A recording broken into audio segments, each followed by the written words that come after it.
엄마, 이게 뭐예요? 우릴 가지고 논 거예요? 니들이 먼저 장난쳤지. 엄마를 버릴 생각부터 했잖아. 엄마가 어떻게 이럴 수 있어요? 그동안 우리가 얼마나 고생했는데. 무슨 고생? 내가 아플 때 단 한 번이라도 병원에 데려다 준 적 있니? 이렇게 나오시면 저희도 어머니 안 볼 거예요. 다시는 발걸음도 안 할 거예요. 그래? 그럼 그렇게 해. 지금까지도 연락 한 번 제대로 안 하던 사이였잖아. 그리고 내 장례식에도 오지 마라. 더는 니들 얼굴 보고 싶지 않다. 한동안 연락도 없던 아들이 갑자기 다정한 목소리로 전화를 걸어왔습니다. 저는 텔레비전 앞에 앉아 좋아하는 드라마를 보고 있을 때였습니다. 엄마, 요즘 건강은 괜찮으세요? 날씨가 추워졌는데 감기 조심하세요. 겨우 연락이나 하던 아들의 다정한 목소리에 순간 의아함이 들었습니다. 텔레비전 소리를 줄이며 의자에 똑바로 앉았습니다. 그래, 괜찮아. 니는 회사는 어떠니? 요즘 바쁘다며? 네, 바쁘긴 한데 엄마 생각이 나서요. 주말에 시간 되시면 저희가 찾아뵐게요. 전화기 너머로 며느리의 목소리가 들려왔습니다. 평소에는 제게 말 한마디 건네기 어려워하던 며느리가 갑자기 애교 섞인 목소리로 말했습니다. 어머니, 저희가 맛있는 거 싸가지고 곧 갈게요. 어머니 좋아하시는 과일도 준비했습니다. 순간 기분이 묘했습니다.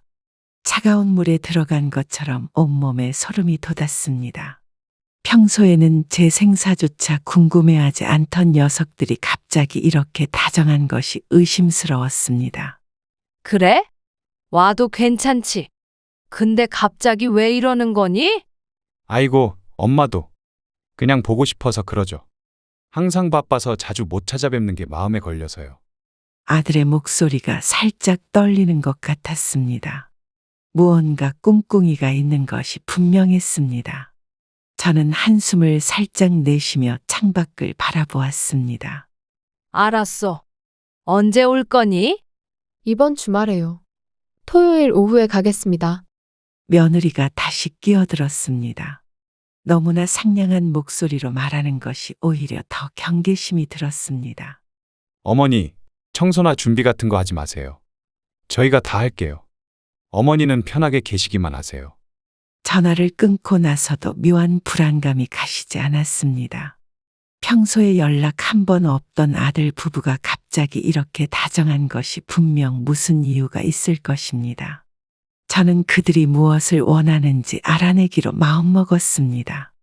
또 무슨 돈이 필요한가? 혼잣말을 중얼거리며 달력을 보았습니다.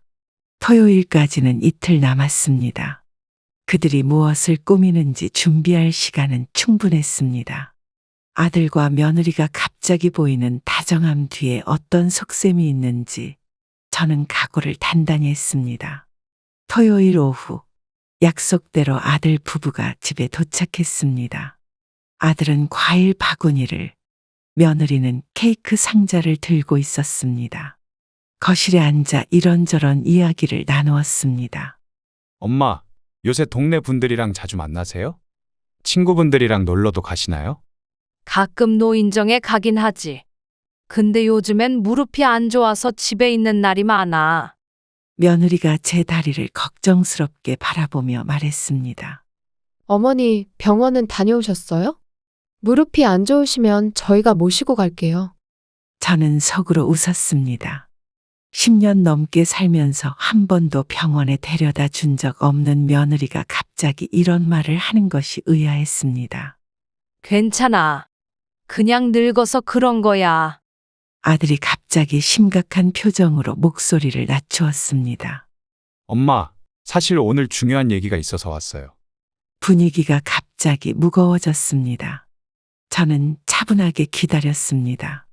아들은 잠시 머뭇거리더니 입을 열었습니다. 아들이 잠시 머뭇거리더니 털어놓았습니다. 사실 사업 확장하려고 대출을 더 받아야 하는데 담보가 필요해요. 그래서 내 집을 담보로 잡으려는 거니? 며느리가 얼른 끼어들었습니다. 아니에요, 어머니. 그냥 명의만 바꾸는 거고, 어머니는 계속 여기 사시면 돼요. 저는 표정 하나 안 바꾸고 물었습니다. 그래? 그럼 니들 진심인지 보자. 아들의 눈이 잠시 빛났습니다. 뭐라고요? 도와주시는 거예요? 내가 어떻게 하면 니들이 진심으로 나를 생각하는지 확인할 수 있을까 생각 중이야. 아들 부부는 서로 눈빛을 교환했습니다. 그들의 목소리에는 기대감이 묻어났습니다. 엄마, 저희는 진심이에요. 엄마가 원하시는 대로 증명할게요. 저는 마음속으로 계획을 세웠습니다. 그들의 진심을 테스트해 볼 필요가 있었습니다. 진정한 효도인지 아니면 재산을 노리는 욕심인지 확인해야 했습니다. 알았어. 내가 몇 가지 조건을 생각해 볼 테니 기다려봐. 엄마, 정말 감사합니다. 저희 진심으로 잘할게요. 아들이 기뻐하며 말했습니다. 너무 빨리 기뻐하는 모습이 더욱 의심스러웠습니다. 일주일 후, 저는 오랜 친구인 김 변호사를 찾아갔습니다. 그는 제가 30년 넘게 알고 지낸 믿을 수 있는 사람이었습니다. 변호사 사무실에서 제 계획을 상세히 설명했습니다. 변호사님, 실제로는 효력이 없지만 겉보기에는 진짜처럼 보이는 서류를 만들 수 있을까요? 어떤 용도로 쓰실 건가요? 아들 부부가 내 재산을 노리고 있어서 그들의 진심을 시험해 보려고요. 김 변호사는 안경을 고쳤으며 걱정스러운 표정을 지었습니다. 많이 힘드시겠네요. 법적으로 문제가 없는 선에서 도와드리겠습니다. 몇 시간 후 가짜 양도 서류를 손에 들고 집으로 돌아왔습니다. 겉보기에는 완벽한 법적 문서였지만 실제로는 아무런 효력이 없었습니다. 다음 날 아들에게 전화를 걸었습니다. 아들아, 엄마가 결정했어. 집을 조금씩 니들 앞으로 넘겨주기로 했어. 전화기 너머로 아들의 숨소리가 갑자기 빨라지는 것이 느껴졌습니다. 정말요? 엄마, 진짜예요? 그래. 이번 주말에 와서 서류 작업 좀 도와주렴. 주말에 아들 부부가 서둘러 도착했습니다.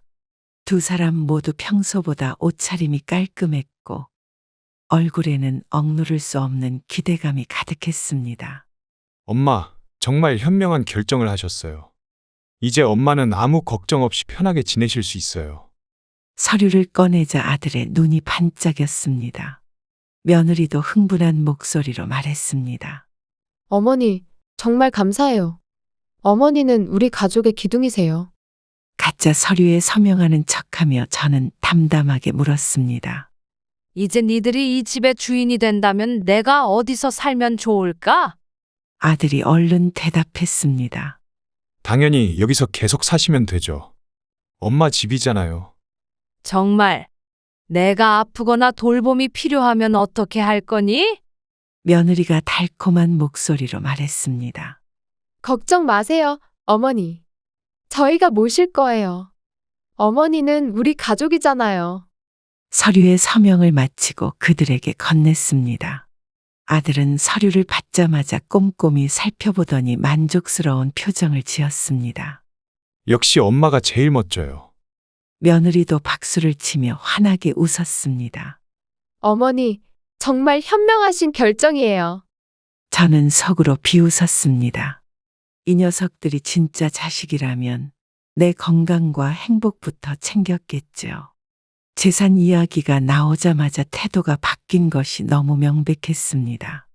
자, 이제 다 됐어. 법적으로는 몇 주 후에 완전히 니들 명의로 바뀔 거야. 네, 알겠습니다. 정말 감사해요, 엄마. 아들 부부는 서류를 소중히 가방에 넣으며 기쁨을 감추지 못했습니다. 저는 이제 그들의 진짜 모습이 드러날 것을 알고 있었습니다. 가짜 양도 서류를 받은 지 단 3일 만에 아들 부부의 태도가 확연히 달라졌습니다. 평소 일주일에 한 번 있던 전화 연락마저 끊겼습니다. 궁금해서 직접 전화를 걸었습니다. 아들아, 요즘 바쁘니? 연락이 없네. 전화기 너머에서 들리는 아들의 목소리는 냉랭했습니다. 네, 요즘 사업체가 너무 바빠서요. 아마 당분간 찾아뵙기 힘들 것 같아요. 그래? 전에는 자주 오겠다더니 갑자기 왜 그러니? 전화기 너머로 한숨 소리가 들렸습니다. 그리고 아들이 빠르게 변명했습니다. 엄마, 저희 요즘 너무 바빠서 자주 못 올 것 같아요. 그래도 전화는 자주 드릴게요. 저는 쓴웃음을 지었습니다. 겨우 3일 만에 이렇게 변하다니 실망감이 몰려왔습니다. 알았어. 그러면 내일 저녁이라도 같이 식사나 하자. 내일은 좀 힘들 것 같은데 다음 주 주말은 어떠세요? 전화를 끊고 나니 가슴이 무거웠습니다. 다음 날 슈퍼마켓에서 우연히 며느리를 마주쳤습니다. 그녀는 저를 보자 당황한 기색이 역력했습니다. 어머니, 여기서 뵙네요. 장 보러 나오셨어요? 그래, 저녁거리 좀 사러 나왔어. 우리 집에 같이 가서 차라도 한잔 할래? 며느리는 머뭇거리더니 시계를 보며 서둘러 대답했습니다. 죄송해요, 어머니. 지금 약속이 있어서. 다음에 꼭 갈게요. 그래? 아들이랑 같이 언제 한번 놀러 와. 밥이라도 해줄게. 며느리는 귀찮다는 듯이 말했습니다. 어머니, 이제는 저희도 가정이 있으니까요. 어머니도 어른이시니 혼자 지내는 게 더 편하지 않으실까요? 그 말에 저는 숨이 턱 막혔습니다. 겨우 3일 전까지만 해도 모시겠다던 며느리의 말이 새빨간 거짓이었음을 확인한 순간이었습니다. 그렇구나. 그럼 내가 앞으로 어떻게 살아야 할지 알려줄래? 며느리는 잠시 당황하더니 억지 미소를 지었습니다. 어머니, 오해하지 마세요. 그냥 어머니도 독립적으로 사시는 게 좋을 것 같아서요. 독립적으로. 내가 평생 독립적으로 살아왔지. 근데 집이 니들 명의로 넘어가자마자 이런 소리가 나오는구나. 며느리의 얼굴이 붉어졌습니다. 그녀는 말을 더듬으며 변명했습니다. 아니에요, 어머니. 그냥 오해하신 것 같아요. 저는 그런 의미로 한 말이 아니라. 저는 고개를 저으며 슈퍼마켓을 나왔습니다. 집으로 돌아오는 길에 아들에게 전화가 왔습니다. 엄마, 아내한테 오해가 있었던 것 같아요. 그냥 저희가 바빠서 그래요. 그래? 그럼 이번 주말에는 꼭 와. 중요한 얘기가 있어. 아들이 잠시 머뭇거리더니 대답했습니다. 알겠어요. 그럼 토요일 오후에 가겠습니다. 전화를 끊고 창밖을 바라보았습니다. 이제 대놓고 저를 내치려는 태도였습니다. 가짜 양도 서류 하나로 그들의 진심이 이렇게 쉽게 드러날 줄은 몰랐습니다. 토요일 아침, 저는 갑자기 심한 어지럼증을 느꼈습니다. 거실에서 화장실로 가는 짧은 거리가 마치 천리 길처럼 느껴졌습니다. 가까스로 병원에 갔더니 고혈압과 당뇨 수치가 심각하게 높아졌다는 진단을 받았습니다. 이대로 가시면 위험합니다.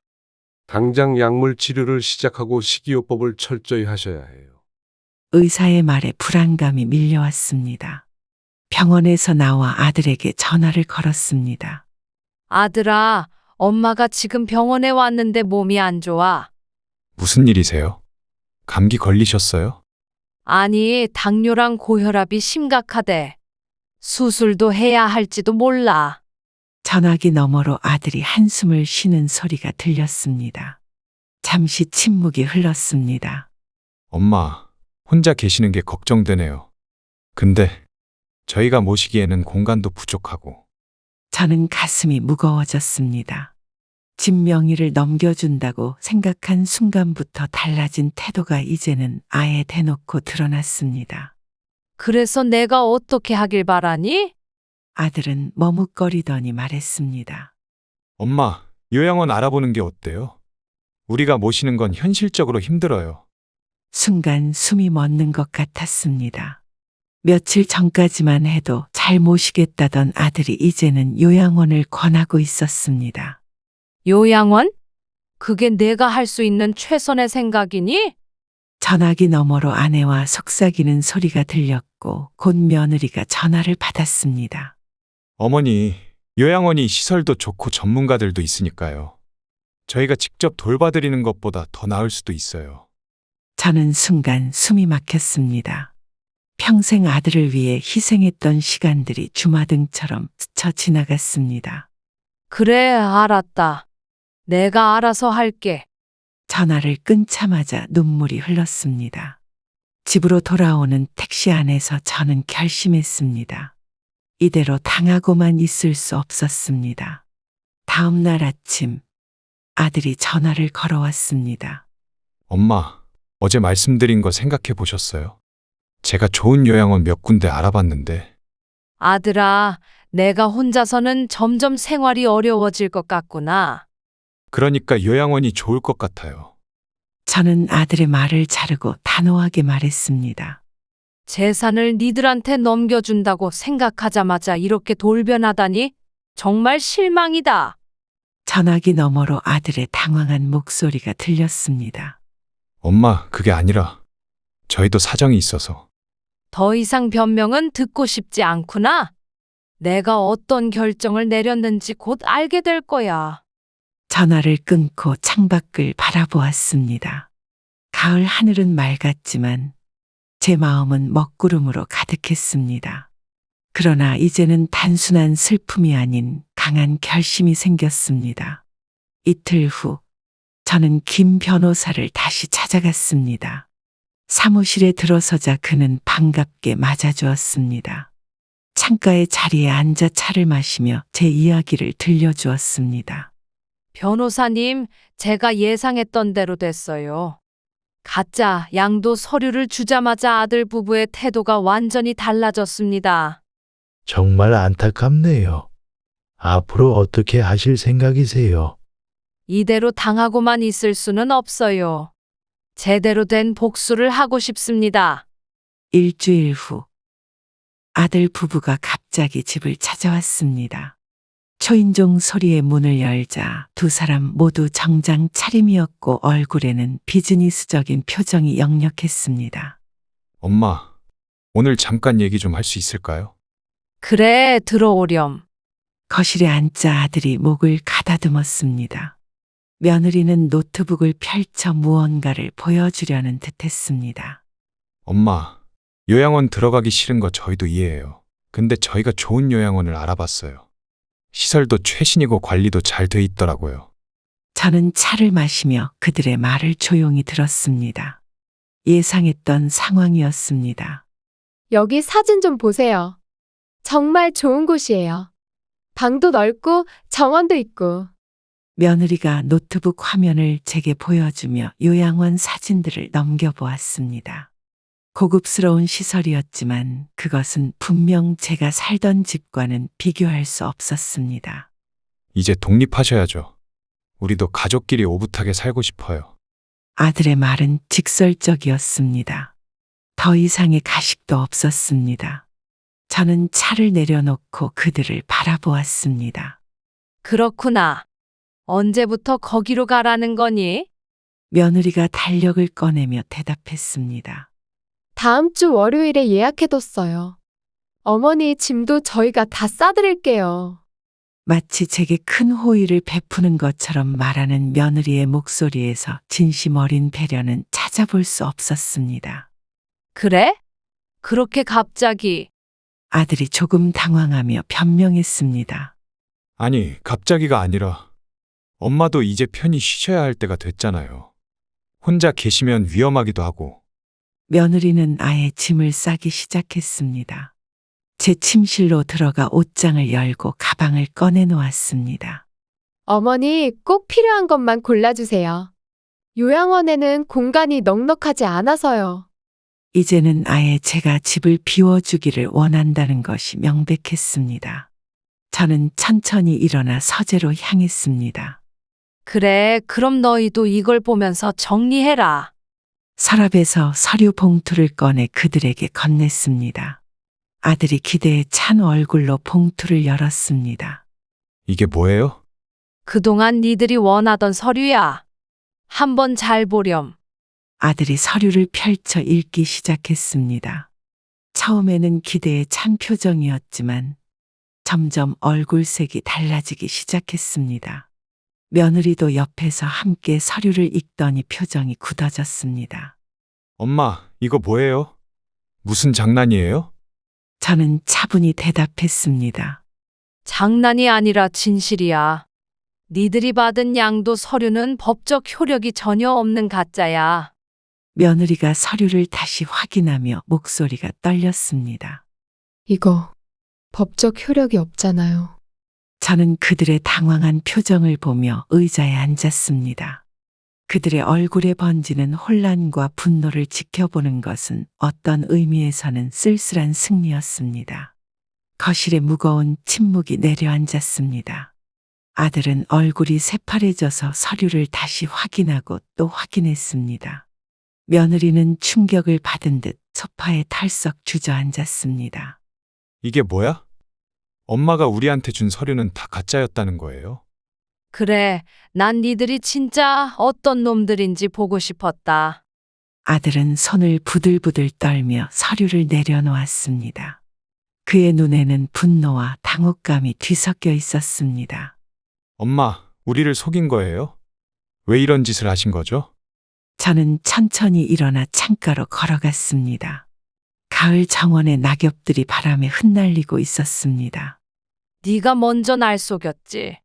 재산만 넘겨받으면 날 버릴 생각이었잖아. 며느리가 갑자기 울음을 터뜨렸습니다. 그러나 그것은 진심 어린 후회의 눈물이 아니라 계획이 무산된 데 대한 좌절의 눈물이었습니다. 어머니, 어떻게 이럴 수 있어요? 저희를 시험한 거예요?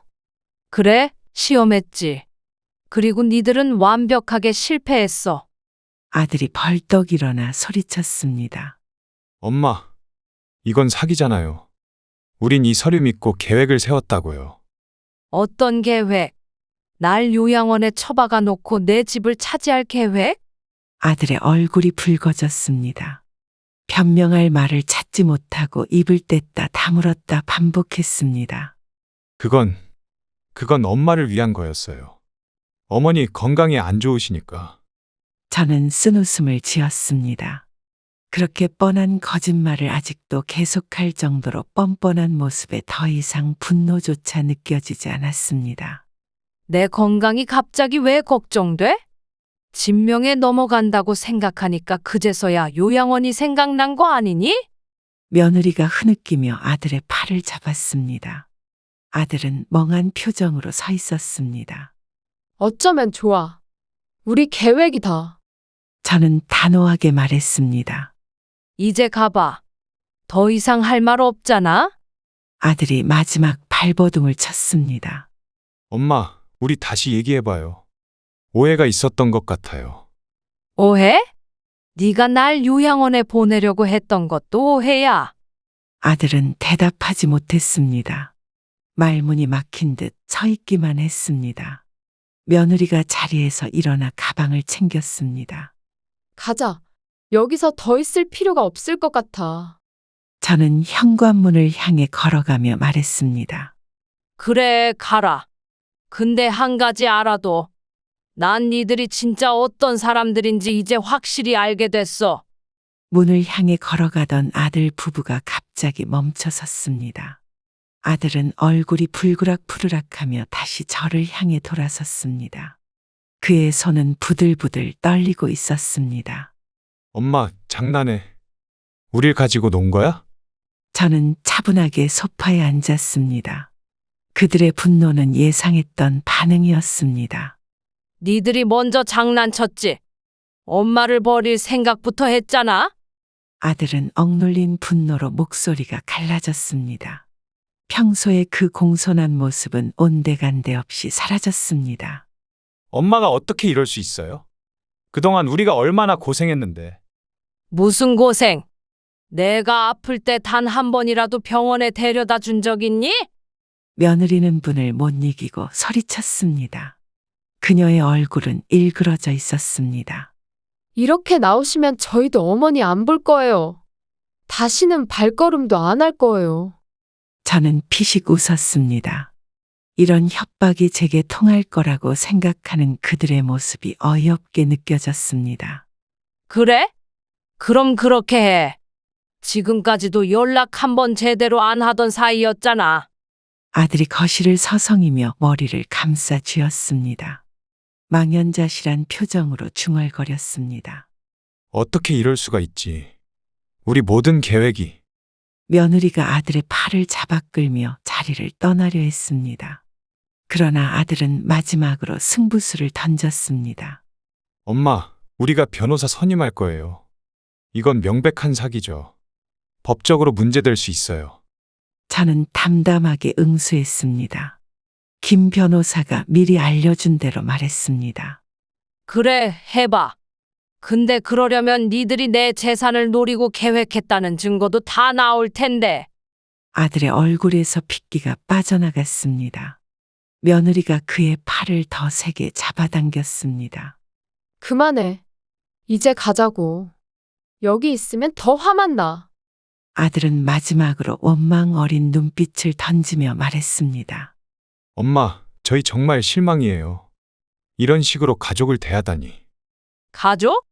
재산 앞에서 나를 버리려 했던 니들이 무슨 가족이야? 두 사람은 더 이상 할 말을 찾지 못하고 현관문을 향해 걸어갔습니다. 문이 쾅하고 닫히는 소리가 집안에 울려 퍼졌습니다. 저는 창가에 서서 그들이 떠나가는 모습을 지켜보았습니다.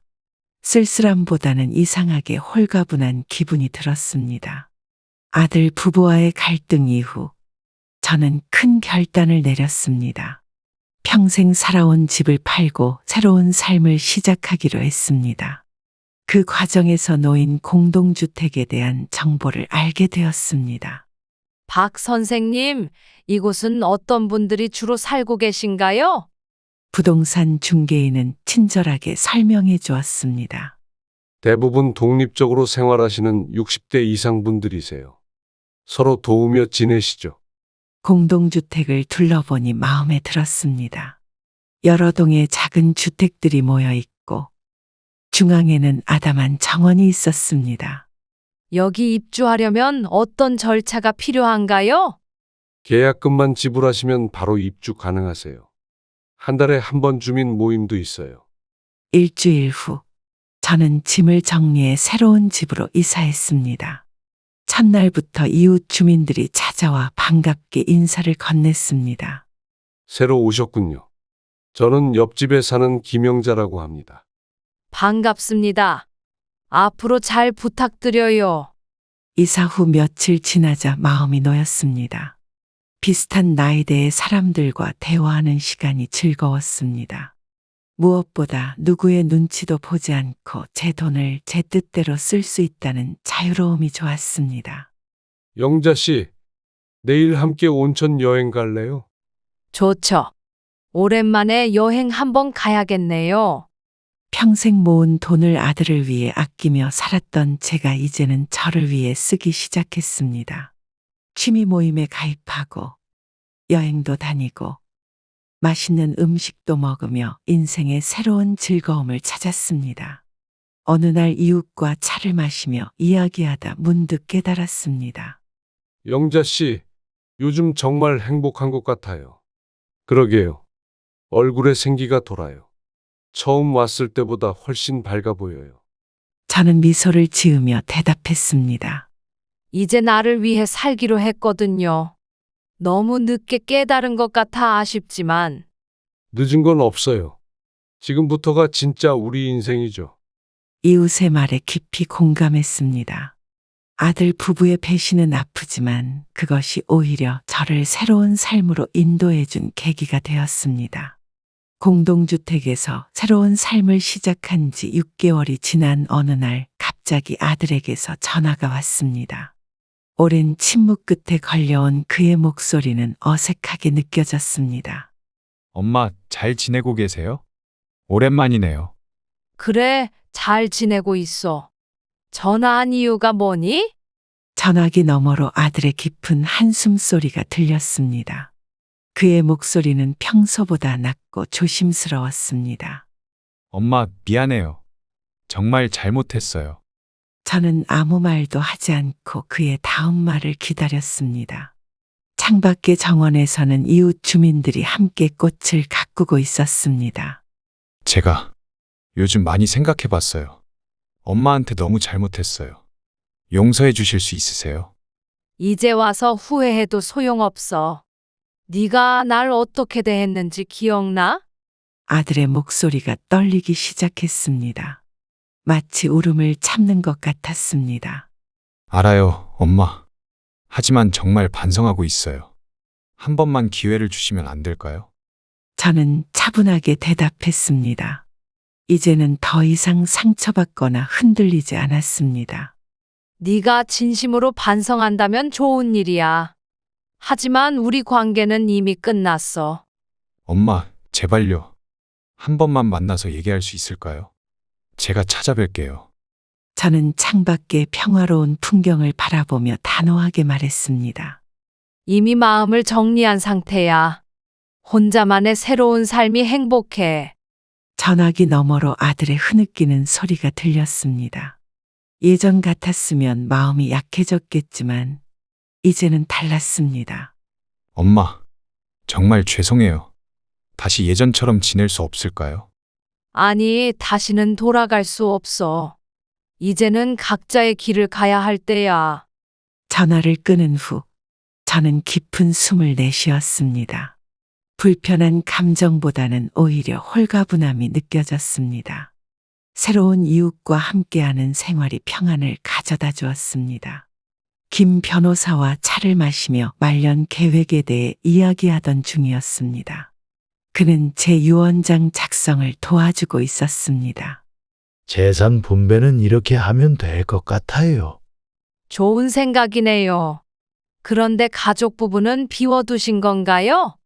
저는 잠시 창밖을 바라보았습니다. 가을 단풍이 아름답게 물들어 있었습니다. 네, 아들에게는 한 푼도 주고 싶지 않아요. 김 변호사는 조심스럽게 말했습니다. 법적으로는 문제없지만 혹시 나중에 마음이 바뀌실 수도 있으니 여지를 남겨두는 건 어떨까요? 아니요, 이미 결정했어요. 나 죽거든 장례식에도 오지 말라고 전해주세요. 그때 초인종 소리가 들렸습니다. 문을 열자 예상치 못한 방문객이 서 있었습니다. 아들이었습니다. 그의 얼굴은 지쳐 보였고 평소보다 훨씬 야위어 있었습니다. 엄마, 잠깐 얘기 좀 할 수 있을까요? 저는 차갑게 대답했습니다. 할 말이 뭐가 있니? 더 이상 니들 얼굴 보고 싶지 않다고 했잖아. 아들은 애원하는 눈빛으로 바라보았습니다. 정말 죄송해요. 제가 잘못했어요. 그냥 용서를 구하러 왔어요. 이제 와서 용서해달라고? 너무 늦었어. 아들의 눈에 눈물이 고였습니다. 그는 떨리는 손으로 작은 상자를 내밀었습니다. 이건 예전에 엄마가 아버지한테 받으셨던 반지예요. 찾아드리러 왔어요. 저는 상자를 바라보았지만 받지 않았습니다. 오래전 잃어버렸다고 생각했던 반지였습니다. 더 이상 필요 없어. 니도 이제 내 인생에 필요 없어. 엄마, 더는 내 아들이 아니야. 내 장례식에도 오지 마. 더는 니들 얼굴 보고 싶지 않다. 아들의 어깨가 축 처졌습니다.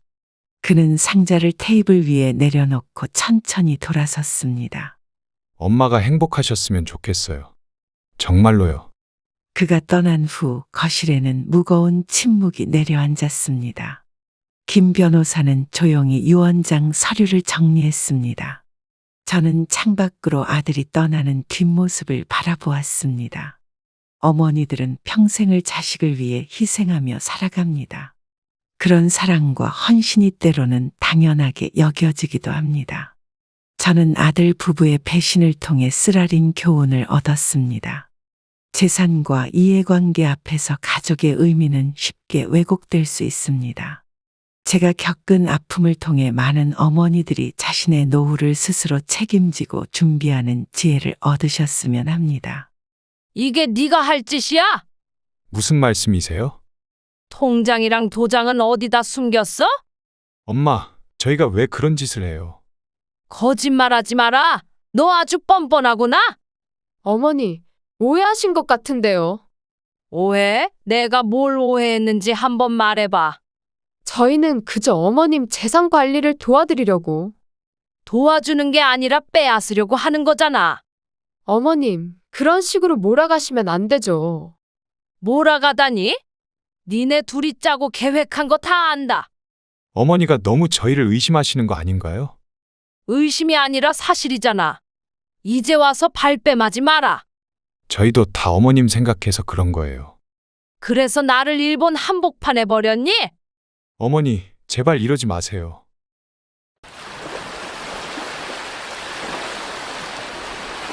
남편과의 40년 결혼 생활을 마무리하며 장례를 치르고 난 후 저는 처음으로 혼자만의 시간을 마주했습니다. 거실 소파에 앉아 남편이 남긴 서류 뭉치들을 정리하는데 그 속에서 30억대의 재산 명세서가 나왔습니다.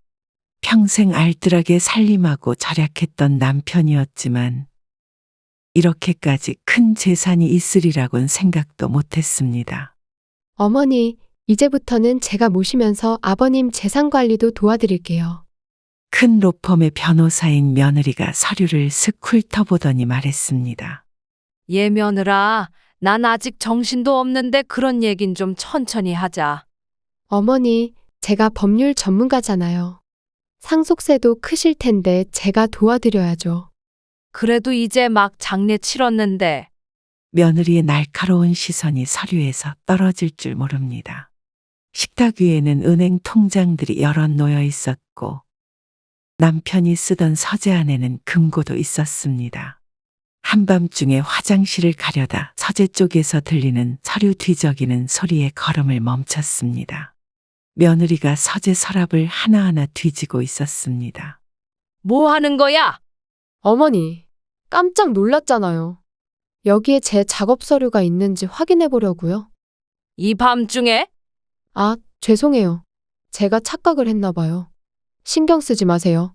그날 이후 잠을 이루지 못했습니다. 남편과 함께했던 집안 곳곳에서 추억이 떠올랐지만 그보다 더 크게 다가온 건 불안감이었습니다. 창밖으로 달빛이 새어들어왔고 서재 금고에 보관된 통장들이 자꾸만 신경 쓰였습니다. 다음 날 아침 아들이 저에게 대화를 요청했습니다. 어머니, 이제 어떻게 지내실 거예요? 아직 생각 중이야. 장례 비용도 꽤 들어갔을 텐데 제가 도와드릴게요. 그런 걱정은 안 해도 돼. 식탁에 앉아 물 한 잔을 마시는데 손이 떨렸습니다.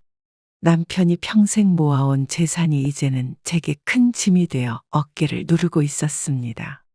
통장 정리를 하면서 예금 내역을 살펴보는데 남편이 꾸준히 적금을 붓고 투자를 해왔다는 게 보였습니다. 그동안 저는 남편의 재무 관리에 전혀 관심을 두지 않았던 것이 후회됐습니다. 어머니, 저희 집에서 같이 사실래요? 아들이 다시 한번 제안했습니다. 아니야. 난 이 집이 좋아. 그래도 혼자 계시면 위험하잖아요. 갑자기 찾아온 이 거대한 재산과 마주하니 제 주변의 모든 것들이 낯설게 느껴졌습니다. 평생을 함께 살아온 아들과 며느리의 눈빛조차 이상하게 보였습니다. 남편의 장례식 때 보여준 그들의 슬픔이 진심이었는지조차 의심스러워졌습니다.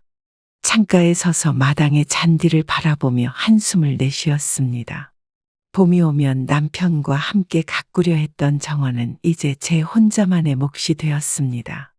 재산 관리도 앞으로의 삶도 모두 혼자 결정해야 한다는 사실이 무겁게 다가왔습니다.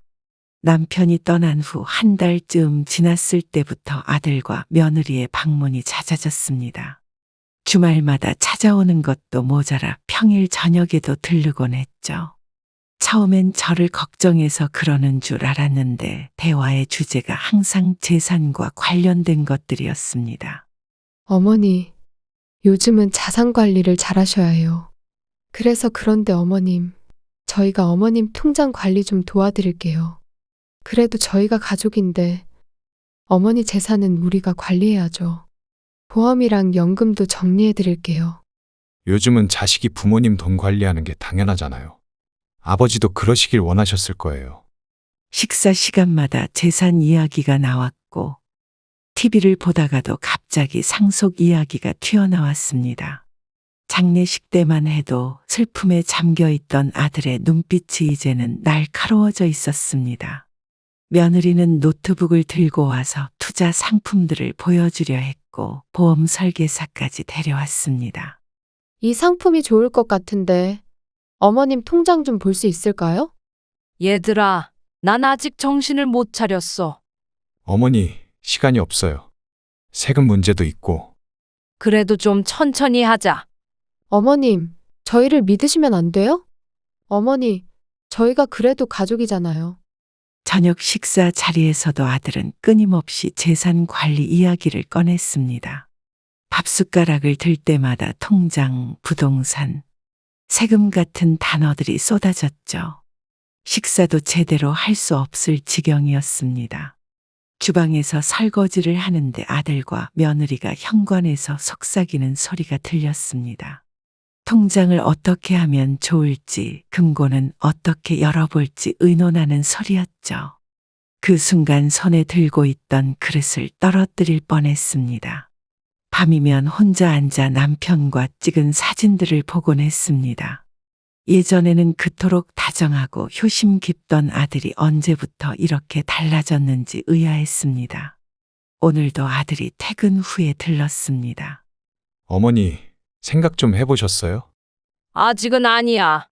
그럼 언제까지 미루실 건데요? 엄마, 너무 고집 부리지 마세요. 저희가 다 알아서 해드릴게요. 식탁 위에는 아들이 가져온 서류 뭉치가 쌓여 있었습니다.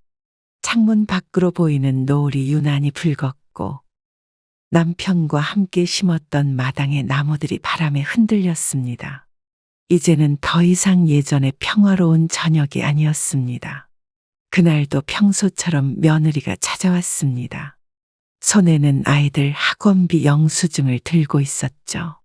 저는 거실 소파에 앉아 뜨개질을 하고 있었는데 며느리가 화장실에 가겠다며 자리를 비웠습니다. 화장실에서 돌아오는 발걸음 소리가 서재 쪽으로 향하는 것을 느꼈습니다. 서재 문이 살짝 열리는 소리가 들렸고 무언가 뒤적이는 소리가 귀에 들어왔습니다. 화장실은 저쪽인데? 깜짝이야. 여기서 뭐 하는 거야? 어머니, 아무것도 아니에요. 그냥 구경 좀 하고 있었어요. 근데 왜 서랍을 뒤지고 있어? 너 저번에도 그러더니 도대체 왜 그러는 거니? 서재 책상 위에는 며느리가 꺼내놓은 서류들이 어지럽게 흩어져 있었고 금고 앞에는 며느리의 가방이 놓여 있었습니다. 어머니, 제가 잠깐 실례를 했네요. 그리고 오해하지 마세요. 더 볼 것 없으니까 가라.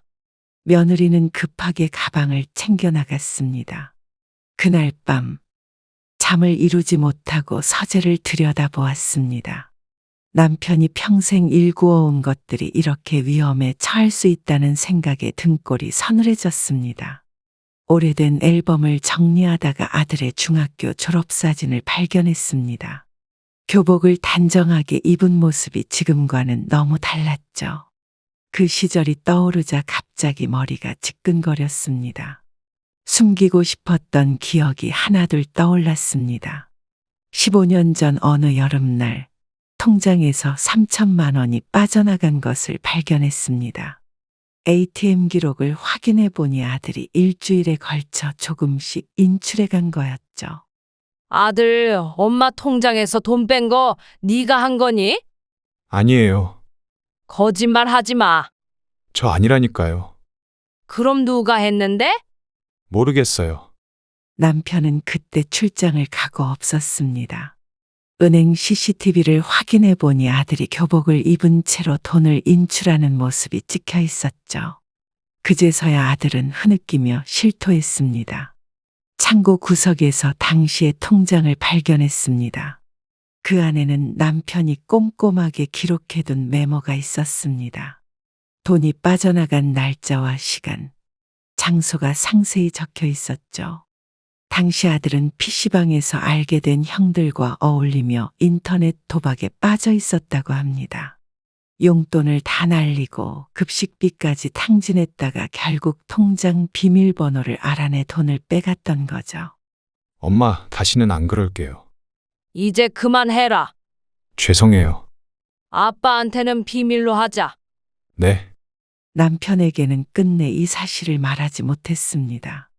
대신 제 적금을 해약해 메워놓았죠.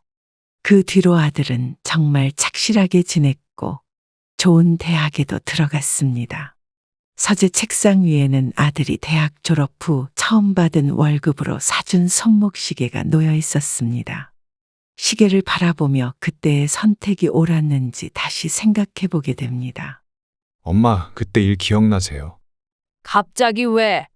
전 아직도 죄책감이 들어요. 다 지난 일이야. 그래도 그때 용서해 주셔서. 그만해. 늦은 저녁, 아들 부부가 갑자기 찾아왔습니다. 며느리 손에는 여행사 팸플릿이 들려 있었고, 아들은 평소보다 더 밝은 표정을 짓고 있었습니다. 거실 소파에 앉자마자 효도 여행을 가자고 제안했죠. 어머니, 후지산에서 일출 한번 보시죠. 갑자기 무슨 여행이야? 아버지 가시고 어머니 힘드셨잖아요. 요즘 일본 직항도 많이 늘었대요. 어머니 여권은 아직 유효하시죠? 작년에 갱신했지.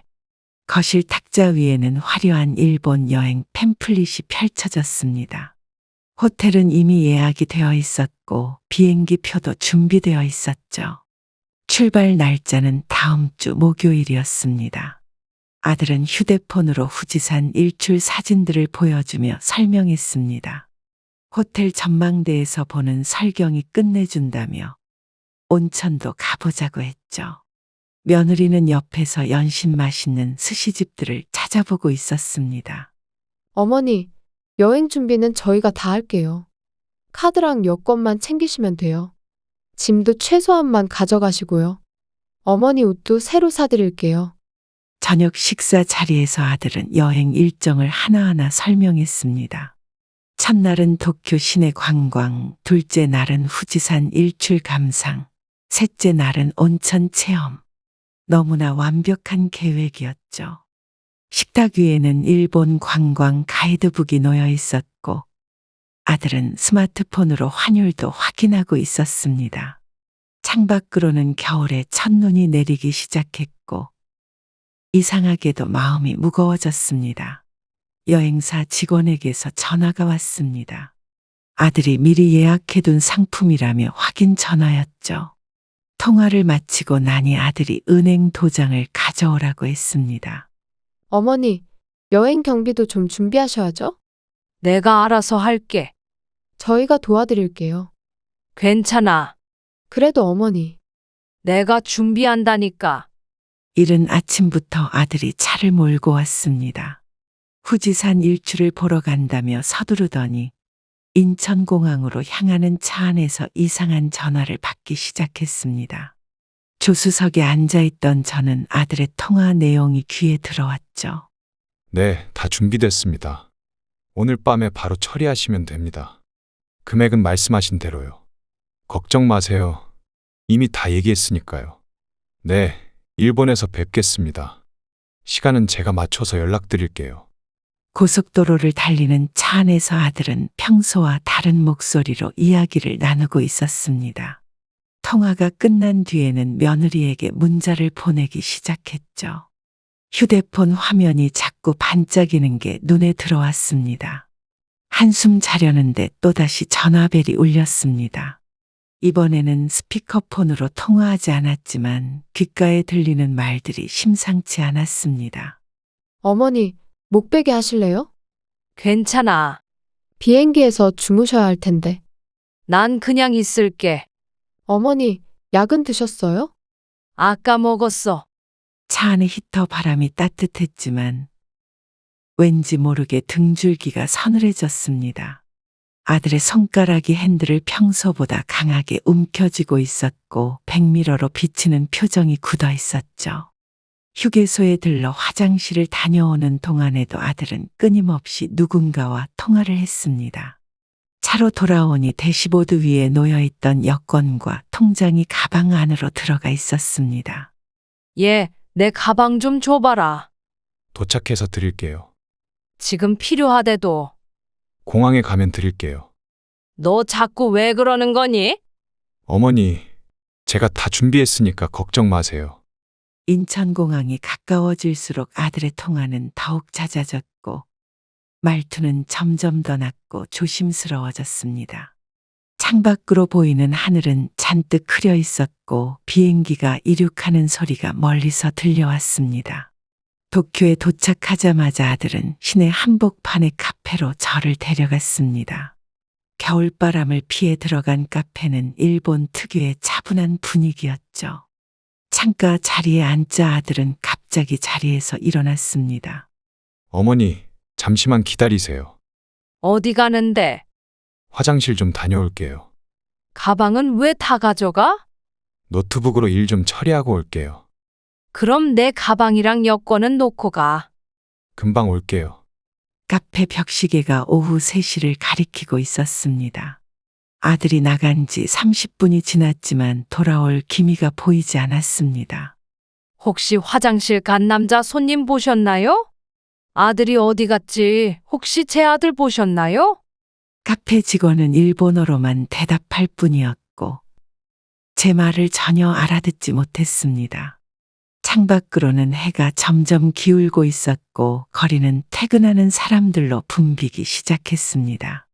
저기, 경찰서가 어디예요? 테이블 위에는 아들이 시켜준 따뜻한 카페라떼가 식어가고 있었습니다. 창밖으로 보이는 도쿄의 거리는 점점 어둠이 깔리고 있었고 저는 여권도 통장도 현금도 없는 상태로 그저 앉아 있을 수밖에 없었습니다. 시간이 흐를수록 불안감이 커져갔습니다. 카페 직원들은 걱정스러운 눈빛으로 저를 바라보았고 주변 손님들도 이상한 눈초리로 쳐다보기 시작했습니다. 핸드폰은 여전히 아무런 신호도 잡히지 않았고 아들의 그림자는 보이지 않았습니다. 카페 직원이 영업 종료 시간이라 정중하게 인사를 하며 문을 가리켰습니다. 밖으로 나가야 한다는 것을 이해했지만 발걸음이 떨어지지 않았습니다. 도쿄의 밤거리에 혼자 남겨진다는 생각에 온몸이 얼어붙는 것 같았습니다. 카페에서 쫓겨나듯 나온 순간 도쿄의 한겨울 찬바람이 얼굴을 때렸습니다. 거리는 이미 어둠에 잠겨 있었고 네온 사인만이 반짝이고 있었죠. 발걸음을 어디로 향해야 할지 모른 채 카페 앞에 한참을 서 있었습니다. 도와주세요. 한국 사람 없나요? 지나가는 외국인들에게 말을 걸어보았지만 소용이 없었습니다. 누군가 경찰서를 알려주려 했지만 복잡한 도쿄 거리에서 손짓 발짓으로는 방향을 이해할 수 없었습니다. 일본 할머니 한 분이 다가와 말을 걸었지만 대화가 되지 않았습니다. 할머니는 안타까운 표정으로 고개를 저으며 지하철 방향을 가리켰지만 지하철을 탈 돈도 없었습니다. 거리의 온도는 점점 더 내려갔고 발은 이미 얼어붙은 듯 했습니다. 사람들은 저마다의 목적지를 향해 바삐 걸어갔고 저는 그저 카페 근처를 맴돌 수밖에 없었습니다. 밤새 추위에 떨며 보낸 저는 이제 지쳐 걸음도 제대로 뗄 수 없었습니다. 지하철역 입구에 기대어 서 있는데 한국말이 들려왔습니다. 여보, 저기 할머니 좀 봐. 많이 추워 보이시는데? 할머니, 괜찮으세요? 저 한국 사람이에요. 세상에, 무슨 일 있으신 거예요? 아들이. 젊은 부부가 다가와 제게 말을 걸었습니다. 신혼여행을 온 부부라고 했는데 제 모습이 너무 안쓰러웠던 모양입니다. 남편은 바로 근처 편의점에서 따뜻한 음료와 삼각김밥을 사왔고 아내는 제 손을 잡고 이야기를 들어주었습니다. 할머니, 일단 파출소부터 가보시죠. 근데 경찰이랑 말이 통할까요? 제가 일본어 조금 할 줄 알아요. 정말 감사합니다. 이쪽으로 가시죠. 너무 죄송해요. 부부는 저를 데리고 근처 파출소로 향했습니다. 젊은 신부는 서툰 일본어로 경찰에게 상황을 설명했고 신랑은 계속 제 곁을 지켜주었습니다. 파출소 안은 따뜻했고 경찰들도 친절했습니다. 경찰은 통역 앱을 사용해서 저와 대화를 시도했습니다. 아들의 이름과 제 여권번호, 한국 주소 등을 물어보았지만 저는 정확한 정보를 제대로 기억해내지 못했습니다. 다행히 신혼부부가 옆에서 계속 도와주었습니다. 파출소의 시계는 아침 7시를 가리키고 있었습니다. 경찰은 한국 대사관에 연락을 취했고 신혼부부는 그동안 제게 따뜻한 차를 건네며 이야기를 들어주었습니다. 밤새 혼자 겪었던 공포와 절망이 조금씩 누그러졌습니다. 할머니, 대사관에서 곧 오신대요. 이제 걱정 마세요. 정말 감사합니다. 저희가 더 기다릴까요? 이제 괜찮아요. 연락처라도 받아둘게요. 도쿄의 작은 파출소에서 저는 타국에서 만난 천사 같은 젊은 부부의 도움으로 새로운 희망을 발견했습니다. 주일 한국 대사관 직원들이 도착하자마자 상황은 빠르게 진전되었습니다. 영사관 직원은 친절하게도 제게 따뜻한 담요를 둘러주며 긴급 여권 발급 절차를 시작했습니다. 파출소의 차가운 의자에서 밤을 지새운 저는 이제야 안도감을 느낄 수 있었습니다. 한국인 영사관 직원은 저에게 말을 걸었습니다. 어머님, 먼저 임시 숙소로 모시겠습니다. 이런 일이 종종 있나요? 흔치 않긴 하죠. 세상에. 대사관에 도착하자 직원들이 신속하게 움직였습니다. 임시 여권 발급을 위한 서류 작업이 시작되었고 경찰에는 아들에 대한 수사 의뢰가 들어갔습니다. 따뜻한 차와 함께 간단한 식사도 제공받았습니다. 어머님의 통장과 카드는 모두 정지시켰습니다. 아들이 돈을 뺄 수도 있나요? 걱정 마세요. 이미 조치했습니다. 고맙습니다. 오늘 저녁 비행기로 귀국하실 수 있습니다. 이렇게 빨리요? 대사관의 소파에 앉아 있으니 지난밤의 악몽 같은 시간이 조금씩 희미해져 갔습니다. 영사관 직원들은 제 상황을 한국의 관련 기관들에 신속하게 전달했고 귀국 후의 법적 대응 절차까지 상세히 설명해 주었습니다. 창밖으로는 도쿄의 화창한 날씨가 펼쳐져 있었지만 제 마음속은 여전히 겨울밤처럼 춥고 어두웠습니다. 대사관 벽시계의 초침이 똑딱거리는 소리가 마치 어젯밤의 공포를 되새기는 것만 같았습니다.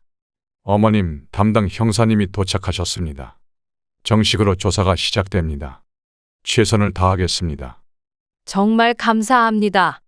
대사관 직원의 통역으로 일본 경찰과의 조사가 시작되었습니다. 그들은 아들의 여권 사진을 보여주며 출국 기록을 확인하고 있었고 카페 CCTV 화면도 이미 확보했다고 했습니다. 제 이야기를 들은 형사의 표정이 점점 굳어졌습니다. 한국으로 돌아온 첫날 아들의 집 앞에 서 있었습니다. 대사관의 도움으로 긴급하게 발급받은 여권을 손에 쥐고 밤새 비행기를 타고 돌아왔습니다. 이제는 분노와 배신감이 온몸을 휘감고 있었습니다. 어머님이세요? 네가 어떻게 이럴 수 있어? 어머니, 죄송해요.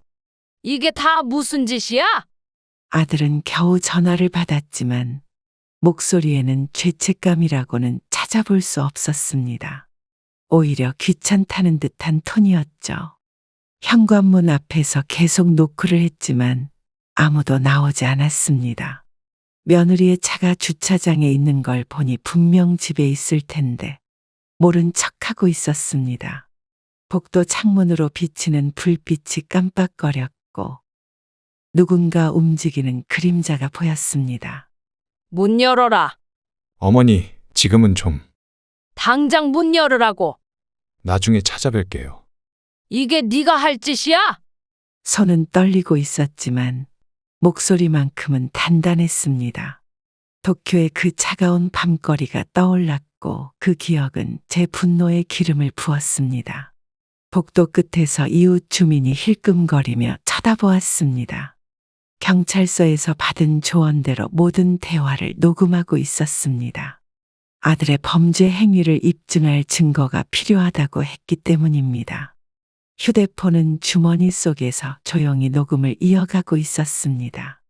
어머니, 저희 이야기 좀 하죠. 일본에서는 왜 그랬어? 그게 갑자기 급한 일이. 네가 계획한 거지? 어머님, 오해세요. 더 이상 거짓말하지 마. 창밖은 이미 어두워져 있었고 복도에 형광등만이 깜빡거리고 있었습니다. 아들의 현관문은 여전히 굳게 닫혀 있었고 안에서는 며느리가 전화하는 소리가 들려왔습니다.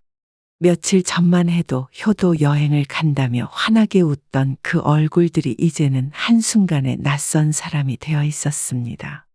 결국 아들은 현관문을 열었습니다. 한밤중 도쿄 거리에서 떨고 있던 저와는 달리 그는 여유로운 표정으로 거실 소파에 앉아 있었습니다. 며느리는 주방에서 물만 마시고 있었고 손자들은 이미 자고 있었겠죠.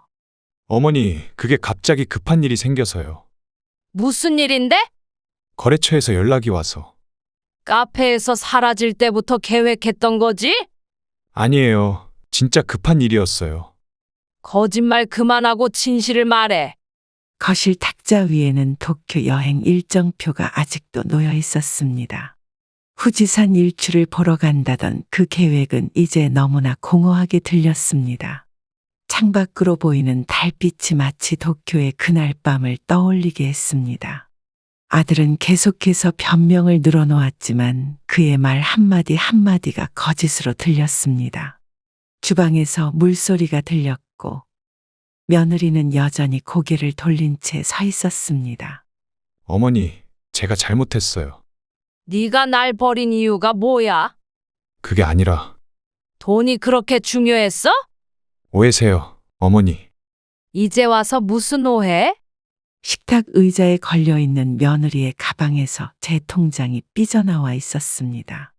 대사관에서 계좌를 동결시키지 않았다면 아마도 이미 텅 비어 있었을 겁니다. 아들은 자꾸만 급한 일이 생겼다는 말만 반복했고 진정한 사과의 기미는 전혀 보이지 않았습니다. 제가 겪었던 공포와 절망은 그에게 전혀 중요하지 않은 듯 했습니다. 어머니, 이제 그만 들어가 주무시죠. 내가 네 앞에서 사라지길 바라는구나. 그게 아니에요. 더는 할 말 없다. 어머니, 이제 정말 끝이다. 할 말을 하고 집으로 나서려는 순간 저는 몰래 떨어진 아들의 핸드폰을 챙겼습니다. 그리고 거기서 충격적인 문자 내용을 보고 말았었죠.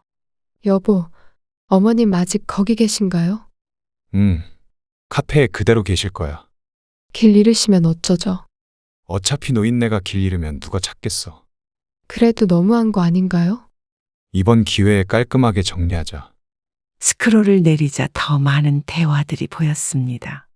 일본 여행을 계획하던 순간부터 모든 것이 치밀하게 준비되어 있었다는 사실이 드러났습니다. 통장은 다 챙겼지? 당연하죠. 비밀번호도 알아냈고요. 여권은? 제가 가지고 있어요. 완벽하네. 이제 끝났네요. 창밖으로 비가 내리기 시작했습니다.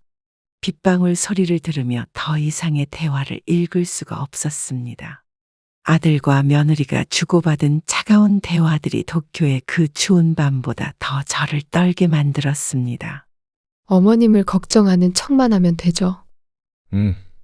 나중에 치매 있다고 하면 되고. 재산 정리는 얼마나 걸릴까요? 한 달이면 충분하지. 완벽한 계획이네요. 이제 시작이야. 휴대폰을 내려놓고 창밖을 바라보았습니다. 비는 점점 더 세차게 내리고 있었고 거실은 어둠에 잠겨 있었습니다. 탁자 위에는 아들이 어린 시절 찍은 사진이 놓여 있었는데 그 웃는 얼굴이 이제는 너무나 낯설게 느껴졌습니다. 어머님 명의로 대출도 알아봤어요. 좋아, 다 정리되면 연락해.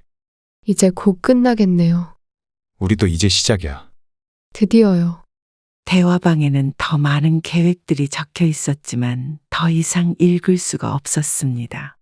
창가에 기대어 서서 빗소리를 들으며 이제는 무엇을 해야 할지 생각했습니다. 도쿄에서의 그 밤처럼 또다시 혼자가 된 기분이었습니다.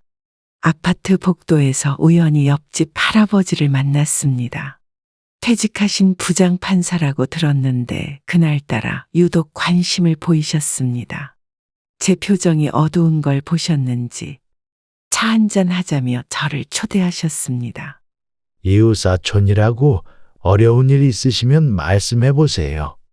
아니에요. 괜찮습니다. 제가 봐도 많이 힘들어 보이시는데요. 그냥 피곤해서 그래요.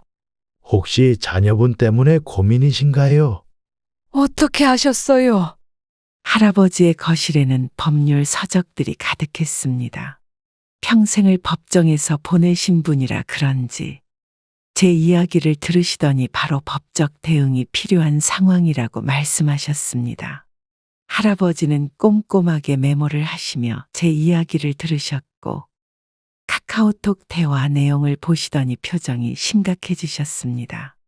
도쿄에서 있었던 일을 들으시고는 바로 고소장 작성을 도와주시겠다고 하셨습니다. 이건 명백한 범죄입니다.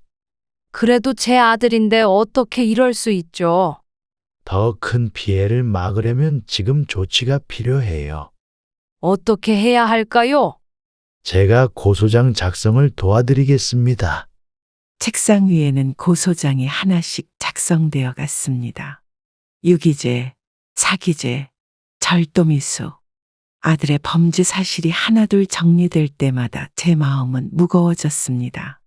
창밖으로 석양이 지고 있었고 할아버지의 만년필 소리만이 서재에 울렸습니다. 세상이 많이 달라졌나 봅니다. 자식 키운 게 후회가 되네요.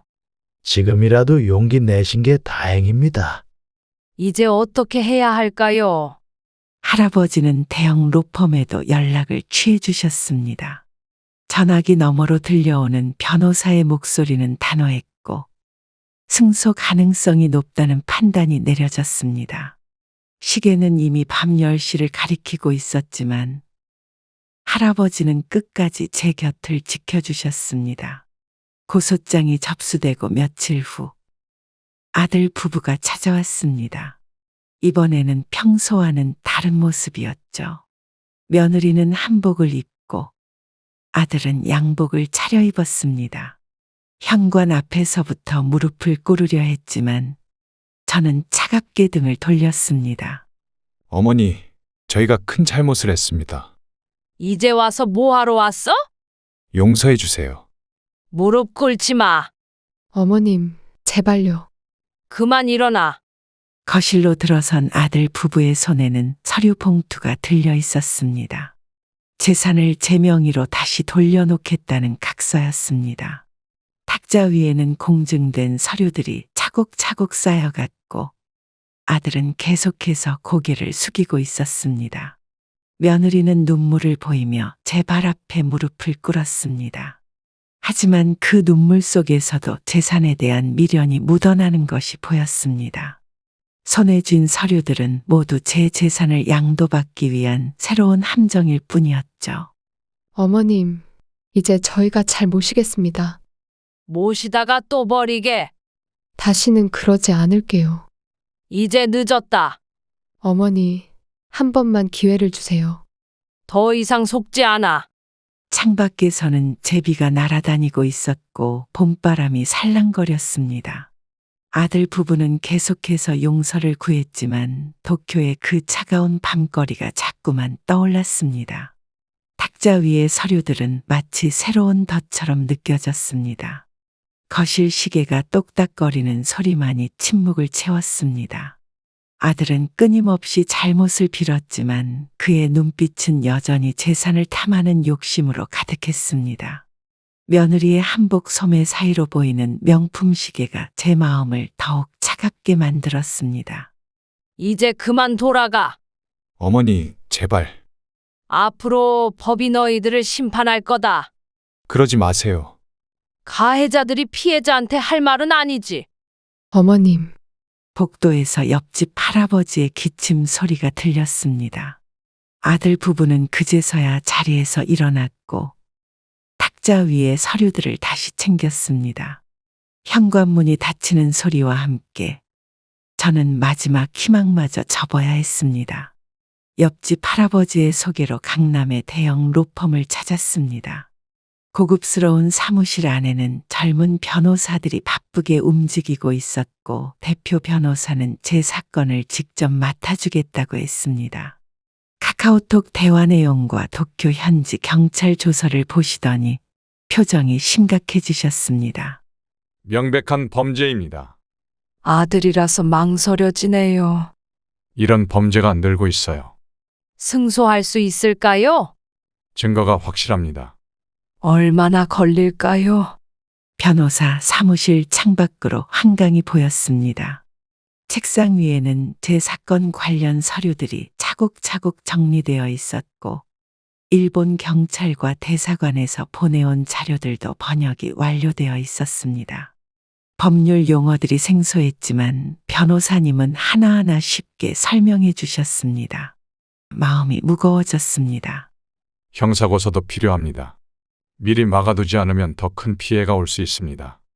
사무실 밖에서는 다른 변호사들이 바쁘게 서류를 검토하고 있었고 법원 출입을 위한 준비가 시작되었습니다. 제 사건을 맡은 젊은 변호사는 꼼꼼하게 일정표를 작성하고 있었습니다. 증거 자료들이 하나둘 모이기 시작했습니다. 도쿄 카페의 CCTV, 공항 입출국 기록, 카카오톡 대화 내용, 통장 거래 내역, 아들의 범죄를 증명하는 자료들이 책상 위에 쌓여갔습니다. 민사소송도 준비하겠습니다. 손해배상도 가능한가요? 정신적 피해도 청구할 수 있습니다. 얼마나 힘들까요? 저희가 끝까지 함께하겠습니다. 감사합니다. 해가 저물 무렵 법원에 제출할 서류들이 완성되었습니다. 법의 테두리 안에서 정당한 절차를 밟아나갈 수 있다는 사실이 위로가 되었습니다. 늦은 밤, 남편의 유품을 정리하다가 오래된 앨범을 발견했습니다. 아들이 태어난 날부터 대학 졸업식까지 우리 가족의 행복했던 순간들이 고스란히 담겨 있었죠. 마지막 페이지를 넘기고 나서야 결심이 섰습니다. 변호사님, 결심했습니다. 무엇을 도와드릴까요? 상속권을 박탈하고 싶어요. 신중하게 생각하셨나요?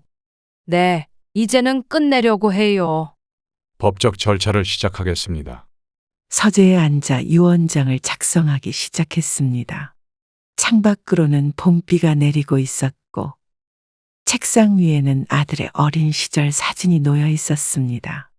펜을 잡은 손이 떨렸지만 마음만은 단단했습니다. 공증 사무실에서는 꼼꼼하게 서류를 검토했습니다. 상속 제외 사유를 하나하나 기록하면서 도쿄에서의 그날 밤이 다시 떠올랐습니다. 이제는 더 이상 망설일 필요가 없었습니다. 이렇게 하시면 되돌릴 수 없습니다. 알고 있어요. 정말 괜찮으신가요? 이게 최선이에요. 다시 한번 생각해 보시죠. 아니요, 이제 충분해요. 유언장에는 재산의 대부분을 사회에 환원한다는 내용을 담았습니다. 독거노인 복지재단 설립과 실버케어센터 건립. 제가 겪은 아픔을 다른 노인들은 겪지 않기를 바라는 마음을 담았습니다. 이제 법적으로 모든 게 정리됐습니다. 후회는 없으시죠? 네, 이제 시작이에요. 새로운 출발을 축하드립니다. 감사합니다. 앞으로는 행복하세요. 비가 그치고 햇살이 비치기 시작했습니다. 앞으로 제가 할 수 있는 일들에 대한 기대감으로 가슴이 부풀었습니다. 독거노인종합복지재단을 찾아갔습니다. 30억 상당의 재산 중 절반을 기부하기로 마음먹은 날이었습니다. 로비에 들어서자 여기저기서 노인분들의 웃음소리가 들려왔고 따뜻한 공기가 저를 반겼습니다. 이렇게 큰 금액을 기부하시려고요? 네, 결심했습니다. 특별한 이유가 있으신가요? 비슷한 아픔을 겪는 분들이 없었으면 해서요. 정말 감사합니다. 이게 제가 할 수 있는 일이에요. 재단 이사장실에서 기부 협약식이 진행되었습니다. 창밖으로는 재단에서 운영하는 요양원이 보였고 그곳에서 노인분들이 레크리에이션을 즐기는 모습이 눈에 들어왔습니다. 제 마음도 조금씩 치유되는 기분이었습니다. 서류에 도장을 찍는 순간 도쿄의 그 차가운 밤거리가 떠올랐습니다. 당시 저를 도와준 한국인 부부처럼 이제는 제가 누군가에게 도움이 될 수 있다는 생각에 가슴이 따뜻해졌습니다. 기부금은 어떻게 사용되길 원하시나요? 버림받은 노인분들을 위해 써주세요. 구체적인 계획이 있으신가요? 쉼터를 만들었으면 합니다. 네, 잘 운영하도록 하겠습니다. 믿고 맡기겠습니다. 재단 직원들이 저를 안내해 시설들을 둘러보게 해주었습니다. 식당에서는 점심 식사가 한창이었고 프로그램실에서는 미술 수업이 진행되고 있었습니다. 이곳에서 새로운 삶을 시작하신 분들의 이야기를 들으며 제 선택이 틀리지 않았다는 확신이 들었습니다. 복도를 지나다 만난 할머니 한 분이 저를 보고 환하게 웃어주셨습니다. 그 웃음 속에서 저는 희망을 보았고 앞으로 제가 걸어갈 길에 대한 확신을 얻었습니다. 다음 주에 입소자 모임이 있는데 오실래요? 그럼요, 꼭 참석하고 싶습니다. 여기가 이제 어르신의 새로운 가족이 될 거예요. 정말 그랬으면 좋겠네요. 우리 함께 힘이 되어드리겠습니다. 감사합니다. 재단을 나서는 발걸음이 가벼웠습니다. 봄바람이 불어오는 길을 걸으며 이제는 제 인생의 새로운 장을 시작할 수 있겠다는 용기가 생겼습니다. 남편이 남긴 재산 중 절반을 기부하고 남은 금액으로 실버케어센터 건립을 시작했습니다. 강원도 춘천의 조용한 호숫가에 부지를 마련했고 건축가와 상담을 시작했죠. 제가 겪은 아픔을 바탕으로 버림받은 노인들을 위한 특별한 공간을 만들고 싶었습니다. 이곳을 어떤 공간으로 만들고 싶으세요? 가족 같은 공간이었으면 해요. 구체적인 계획이 있으신가요? 네, 제가 직접 그려왔어요. 정말 세세하게 준비하셨네요. 오랫동안 구상했거든요. 설계도면에는 제가 꿈꾸던 모든 것들을 담았습니다.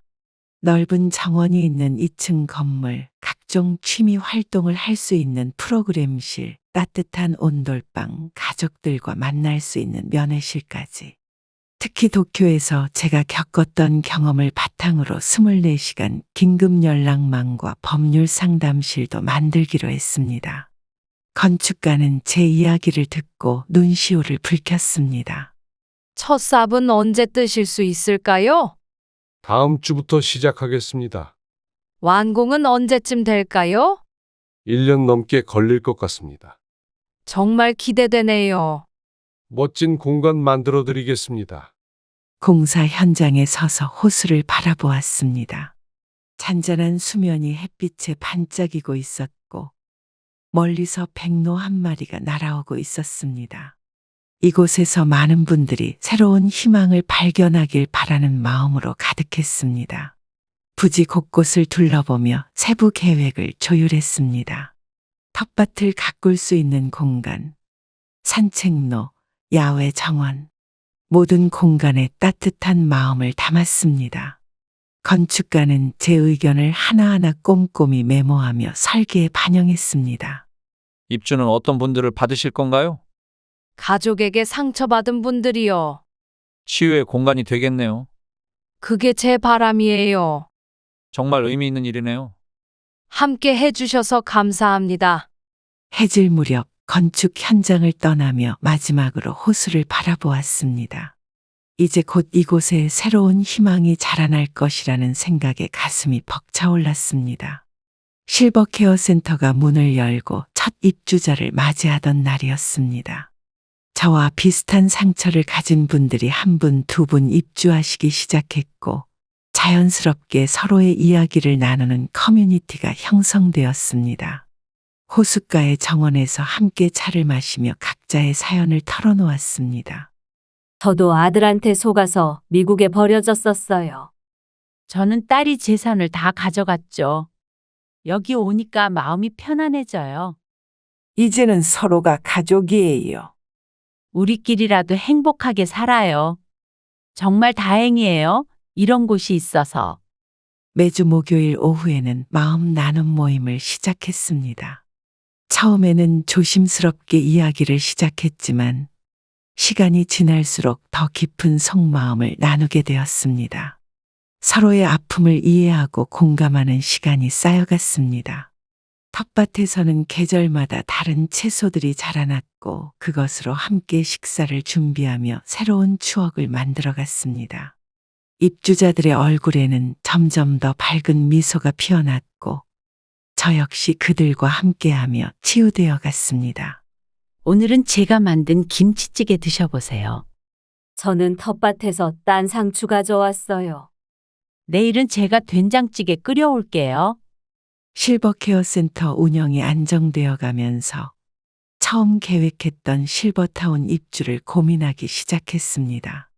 하지만 호숫가 마을에서 만난 이웃들과 보내는 시간이 점점 더 소중하게 느껴졌습니다.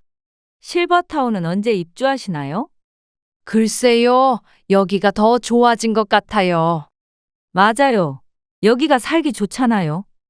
동네 사람들이 다 가족 같아요. 우리끼리 이렇게 지내는 게 좋죠.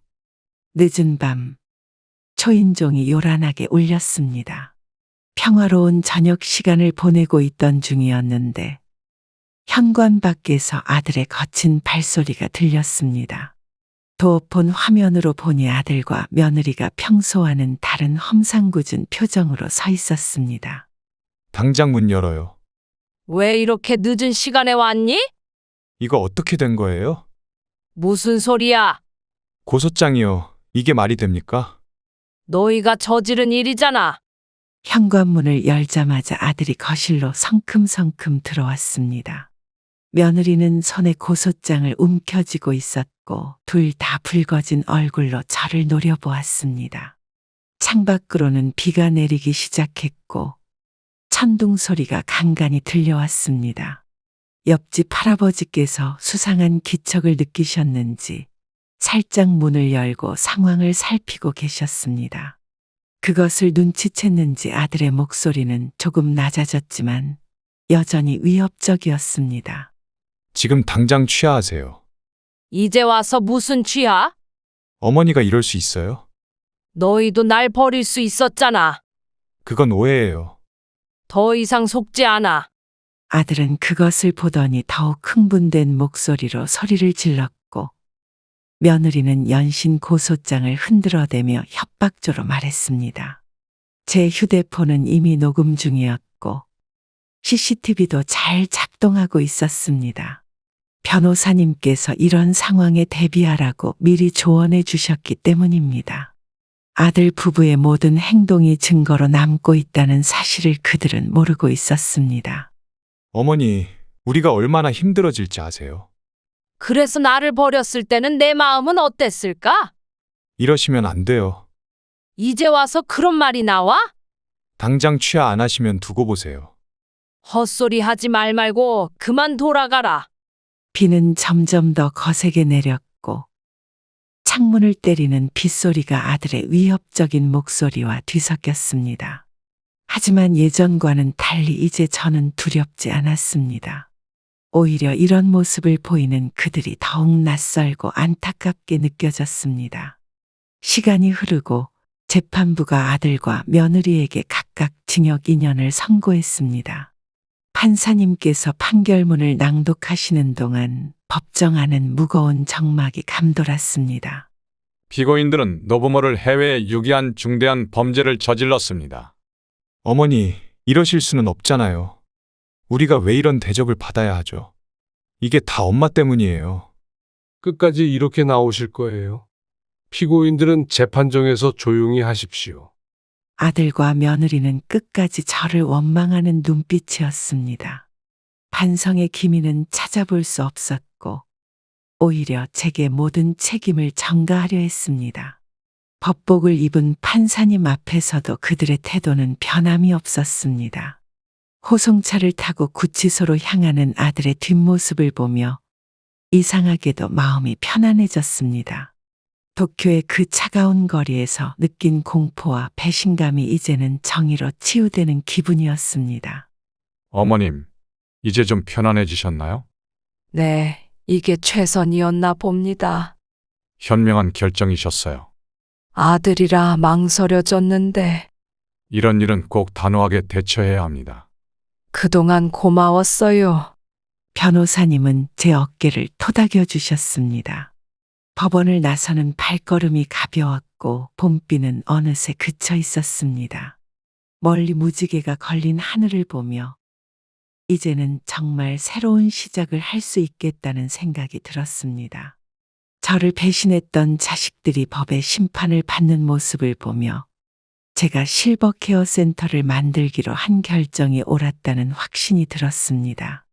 이제는 더 많은 분들에게 희망이 되어주고 싶다는 생각이 강하게 들었습니다. 이제는 행복해질 차례네요. 새로운 시작을 축하드립니다. 감사합니다, 변호사님. 처음에는 실버타운에서 여생을 보내려 했습니다. 하지만 설립한 노인케어센터 입주자분들과 시간을 보내면서 생각이 바뀌었습니다. 호숫가 마을의 작은 집에서 살며 센터를 돌보는 것이 제게는 더 의미 있게 느껴졌습니다. 어머님, 실버타운 계약은 어떻게 하실 건가요? 취소하기로 했어요.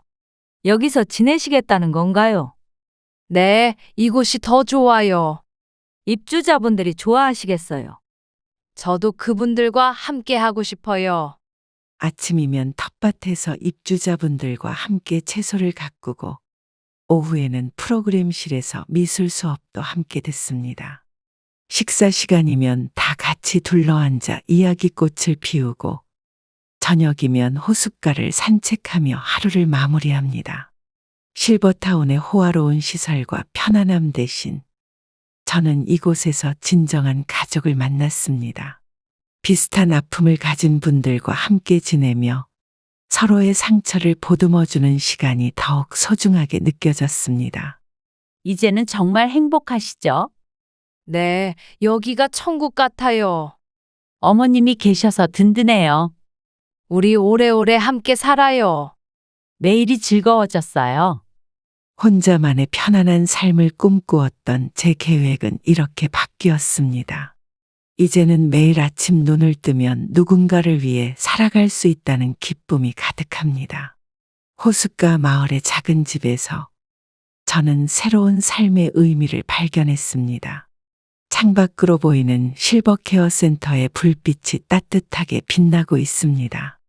저녁 무렵이면 텃밭에서 딴 채소로 다 같이 식사를 준비하고 때로는 밤늦게까지 이야기를 나누며 시간을 보냅니다.